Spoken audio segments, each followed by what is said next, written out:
तो समुद्र की गतियों में क्या क्या चीजें शामिल है? महासागरीय धाराएं और सुनामी। तो आज हम पढ़ेंगे सुनामी के बारे में। किसके बारे में पढ़ेंगे? सुनामी जो है वो जापानी भाषा का शब्द है। जापानी भाषा। सु का मतलब होता है बंदरगाह, नामी का मतलब होता है लहरें। नामी का मतलब लहरें। तो सुनामी का मतलब हुआ बंदरगाह की बड़ी लहरें। तो हम बात करेंगे, देखिए सुनामी क्या है। सुनामी है क्या? समुद्र में अचानक उठने वाली बहुत ऊंची और तेज और शक्तिशाली, यानी समुद्र में उठने वाली ऊंची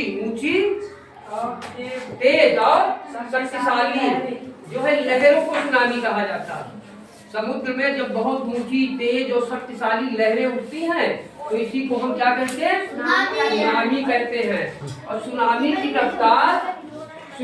रफ्तार समुद्र में 800 किमी प्रति घंटा, एक घंटे में 800 किलोमीटर, यानी 800 से भी ज्यादा। और जो है किनारे पर ये ऊंची कितनी होती है सुनामी की लहरें? 10 से 30 मीटर तक की ऊंचे। कितनी ऊंची होती है?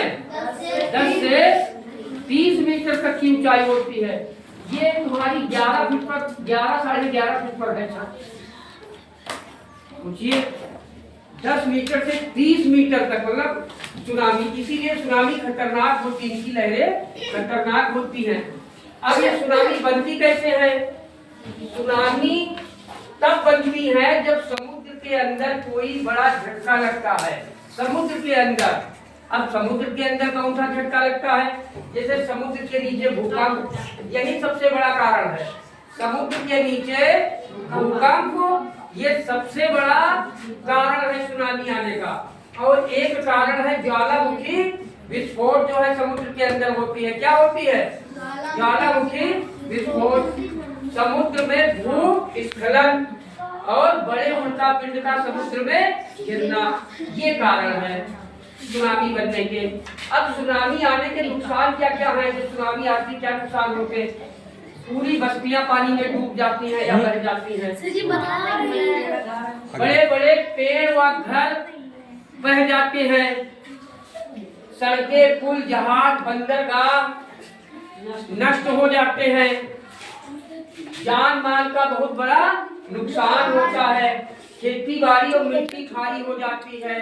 तटीय क्षेत्रों में भारी जान माल का नुकसान होता है। आपको पता है तुम्हारे भारत में भी सुनामी आई थी।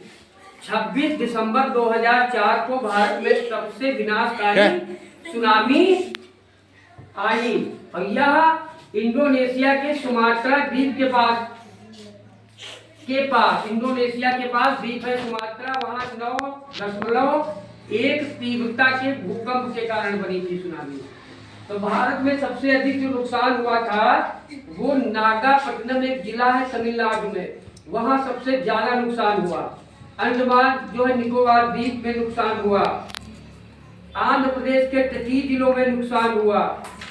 केरल के तटीय इलाकों में नुकसान हुआ। लेकिन सबसे ज्यादा जो क्षति हुई वो हुई तमिलनाडु के नागपट्टनम जो जिला था, और जो है अंडमान निकोबार द्वीप समूह में सबसे भारी नुकसान हुआ।